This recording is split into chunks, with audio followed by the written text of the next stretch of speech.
तयार होणाऱ्या प्रतिमा पाहणार आहोत। आता हा जो समोर तुम्हाला असा दिसतो, असाच आरसा तुमच्या घरात असतो का? असतो का? नाही। असा आरसा आपल्या घरात असत आहे। आपल्या घरात प्लेन म्हणजे ते सपाट आरसा असतो।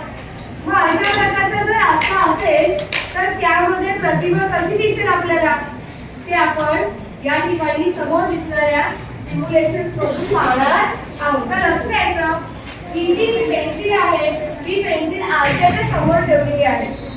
कधीही कोणत्याही वस्तूची जेव्हा आपल्याला इमेज किंवा प्रतिमा दिसते तेव्हा त्या वस्तूवर सूर्यापासून किंवा कोणत्याही स्रोतापासून पडणारे जे प्रकाश किरण असतात ते त्या वस्तूपासून आरशापर्यंत जातात। आरशापासून ते परत मागे फिरतात, रिफ्लेक्ट होतात, परावर्तित होतात।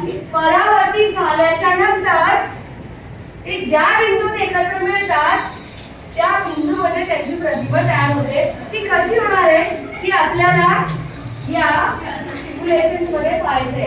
आपल्याला किरणांकडे लक्ष द्यायचंय।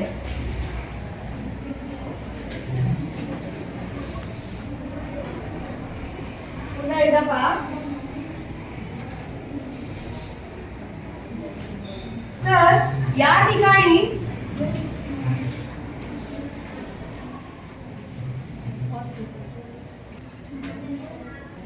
बर, तर समोर आपल्याला आरशामध्ये पाहायचं आहे, समोर सिम्युलेशन्स मध्ये पाहायचं आहे की प्रकाश किरण आरशा पर्यंत गेल्यानंतर ते कसे फिरतात, कोणत्या दिशेला वळतात ते आपल्याला नीट निरीक्षण करून पाहायचं आहे।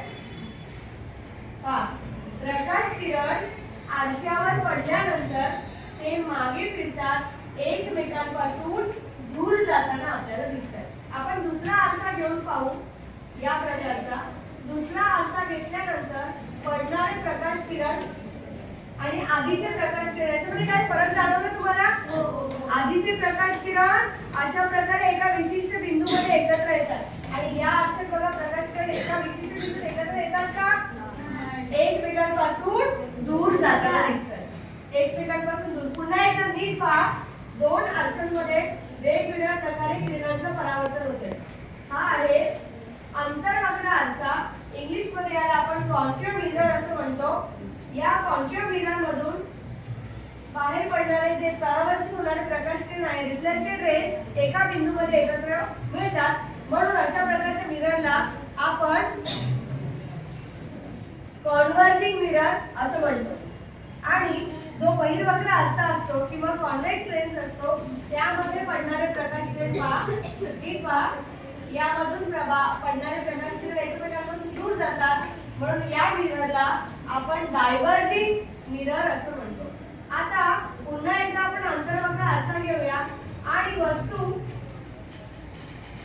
लांब नेल्यानंतर तिची प्रतिमा आणि वस्तू आरशाच्या जवळ आणल्यानंतर दिसणार तिची प्रतिमा यामध्ये काही फरक पडतो का हे आपण पाहूया। तर वस्तू जशी जशी आरशाच्या जवळ येते तशी तिची प्रतिमा मोठी होत जाते। जशी लांब जाते तशी तिची प्रतिमा छोटी होत जाते। ठीक आहे, आपण आरसा बदलूया। आरसा बदलू। आता आपण जो घेतला तो आहे बहिर्वक्र आरसा। वस्तू आरशाकडे जवळ जवळ जवळ जवळ आली, लांब लांब गेल्यानंतर काय होतं आपण पाहूया। लांब लांब गेल्यानंतर पहा वस्तूची प्रतिमा किती लहान लहान होते। म्हणूनच आपण ज्या टू व्हीलर असतात, ज्या दुचाकी गाड्या असतात, त्या दुचाकी गाडीच्या दोन्ही बाजूला बहिर्वक्र आरसे लावलेले असतात, कारण रस्त्याचा खूप सारा मोठा भाग आपल्याला त्या छोट्याशा आरशामध्ये पाहायचा असतो। मोठ्या मोठ्या वस्तूंची प्रतिमा आपल्याला छोटी दिसते, रस्त्याचा बराचसा भाग दिसतो आणि म्हणून हा बहिर्वक्र आरसा आपल्याला दुचाकी मार्गाच्या दोन्ही बाजूला लावायचा असतो। ठीक आहे, बर, मग हा कुठे लावणार? अंतर्वक्र आरसा, ज्यामध्ये प्रतिमा मोठी दिसते, यामध्ये प्रतिमा मोठी दिसते आपल्याला। मग आपण जेव्हा दाताच्या दवाखान्यात जातो की नाही, दाताच्या दवाखान्यात जातो तेव्हा दातातली छोटी छोटी कीड जी आहे ती दिसण्यासाठी डॉक्टर आहे तो हा आरसा, कारण या आरशामध्ये बघा वस्तूची जी प्रतिमा आहे ती मोठी दिसते। मग जी लहान वस्तू आहे ती आपल्याला जर मोठी पाहिजे असेल तर ती आपल्याला कोणता आरसा वापरायला लागेल? कॉन्केव्ह म्हणजे अंतर्वक्र आरसा वापरावा लागेल। Thank you very much.